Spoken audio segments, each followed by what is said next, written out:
Olá, sejam bem-vindos a mais um vídeo Visão Comparativa dos Evangelhos. Meu nome é Wellington Lima. Estamos tratando agora de quando os 12 discípulos foram chamados para se tornarem os apóstolos. Isso aconteceu próximo a Cafarnaum, no ano 28 depois de Cristo. Vimos no vídeo anterior que estava relatado em Lucas, capítulo 6, versículo 12 a 16. Agora, na parte 2, nós vamos ver o que está relatado em Marcos, capítulo 3, versículo 13 a 19. E posteriormente nós vamos ver o que está relatado em Mateus, no capítulo 10, versículo 2 a 4. Que esse estudo possa lhe abençoar. Vamos lá? Marcos, capítulo 3, versículo 13. Ele subiu ao monte e chamou para si os que quis. Então vieram a ele. Ele subiu ao monte. Como vimos, Lucas também representa Jesus como se retirando para um monte para uma oração solene.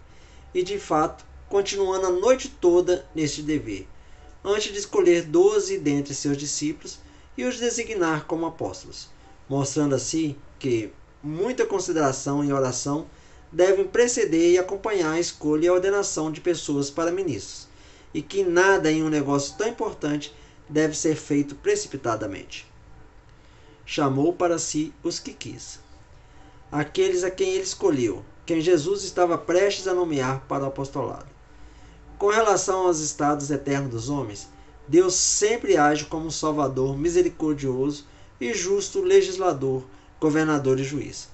Mas com relação a inúmeras outras coisas, ele parece nos agir como um soberano. Cristo chama todos aqueles a quem ele quiser, porque a graça lhe pertence. Então vieram a ele. Jesus tinha um grande número de seguidores. Em João capítulo 6, versículo 66, vemos: desde então muitos de seus discípulos voltaram atrás e já não andavam com ele. Assim, nós vemos aqui que mesmo depois que os 12 foram escolhidos, muitos continuaram seguindo. Em Lucas capítulo 10, versículo 1, está registrado: e depois disso, o Senhor ordenou ainda outros 70, e os mandou de 2 em 2 adiante de sua face, para toda a cidade e lugar onde ele havia de vir.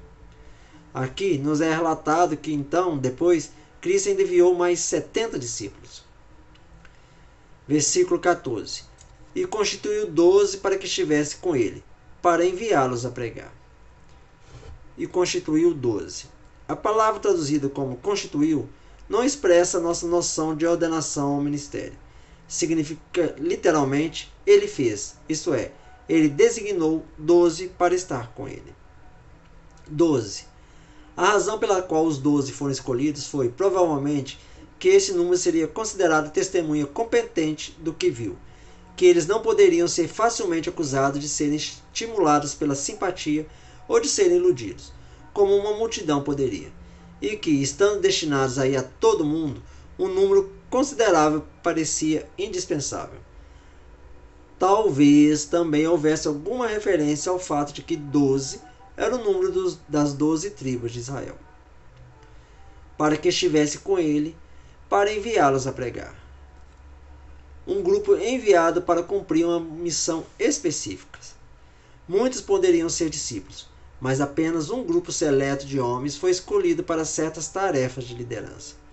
Eles formaram um círculo mais fechado com Cristo, e destes, Pedro, Tiago e João foram os que tiveram mais intimidade com Jesus em certas ocasiões, como quando a filha de Jairo foi ressuscitada, quando Jesus foi transfigurado e quando ele orou no Getsemane. Para que estivessem com ele, destaca o princípio da união. Jesus trabalhou com o grupo principal dos 12, mas não com cada um deles em particular. Nós crescemos quando nos relacionamos, não quando nos isolamos. Precisamos um dos outros porque não dispomos de todos os dons. E unidos como igreja, o corpo espiritual de Cristo, refletimos melhor o caráter dele. Para enviá-los. Grego, apostélio. A forma verbal de apóstolo, comissionado. Versículo 15. Para que tivessem poder de expulsar os demônios. O ofício de um ministro de Cristo é pregar o evangelho, ser médico das almas, e para fazer guerra com o diabo e destruir o seu reino. Cristo deu poder ou autoridade aos 12 apóstolos. Paulo chama essa autoridade de os sinais do seu apostolado, conforme vimos em 2 Coríntios, capítulo 12, versículo 12.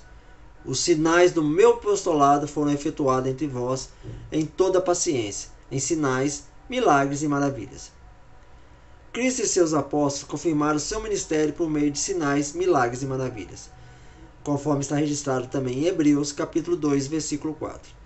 Deus também deu testemunho com eles, por meio de sinais, milagres, várias maravilhas e distribuições do Espírito Santo, segundo a sua vontade.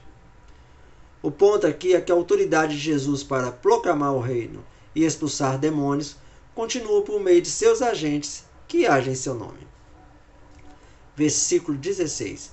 Eram eles, Simão, a quem pôs por nome Pedro. Pedro. Somente o nome dele é dado aqui. Em Marcos, Pedro, Tiago e João são mantidos em um grupo. Em Mateus e Lucas, André é colocado também com eles. Jesus concedeu a Pedro um novo nome, pois era um costume judaico dar outro nome a alguém que tivesse tido uma experiência a qual houvesse mudado sua vida. Essa troca de nomes é parecida com o que aconteceu com Abrão, conforme registrado em Gênesis, capítulo 17, versículo 5. E não se chamará mais teu nome Abrão, mas sim que terá seu nome Abraão, porque te pus por pai de multidão de nações. Versículo 17.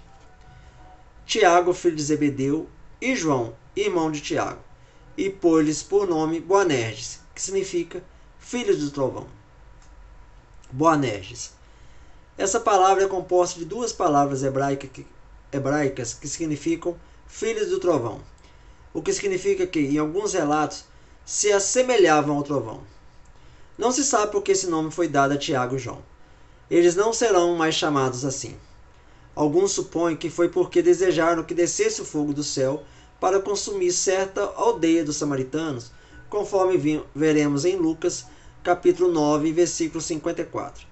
Quando seus discípulos, Tiago e João, viram isso, disseram: Senhor, queres que digamos que desça fogo do céu e os consuma, como Elias também o fez? Era, no entanto, mais provável que fosse por causa de algo ardente, brilhante e poderoso em sua genialidade e eloquência. Era uma coisa muito comum entre os judeus dar sobrenomes que significavam alguma qualidade ou excelência particular. Versículo 18. E André, Filipe, Bartolomeu, Mateus, Tomé, Tiago, filho de Alfeu, Tadeu, Simão Zelote. André, um nome de origem grega que significa viril. Bartolomeu, um de dois nomes, o outro sendo Natanael, como vimos no vídeo anterior. João conecta Filipe com Natanael, como vimos em João capítulo 1, versículo 45. Filipe achou Natanael e disse-lhe: Achamos aquele de quem Moisés escreveu na lei e os profetas, a Jesus, o filho de José de Nazaré. Nos outros evangelhos, Filipe está conectado com Bartolomeu. Bartolomeu não é mencionado em João, capítulo 21, versículo 2, onde está registrado: Estavam juntos Simão, Pedro e Tomé, chamado Dídimo, e Natanael, o de Caná da Galileia, e os filhos de Zebedeu e outros dois de seus discípulos. Mas Natanael é. Os outros três evangelhos mencionam Bartolomeu, mas não Natanael. Tomé, em grego, corresponde a Dídimo, que significa literalmente gêmeo, nascido do mesmo parto. Tiago, chama a atenção que este não era o meio-irmão de Jesus. Tadeu, ele é chamado de Judas por João, capítulo 14, versículo 22. Disse-lhe Judas, não Iscariotes: Senhor, que há? Por que a nós te manifestarás e não ao mundo? Ambas as palavras têm o mesmo significado, sendo filho amado. Zelote, ou cananeu, mas provavelmente o significado não tem a ver com Caná ou Canaã.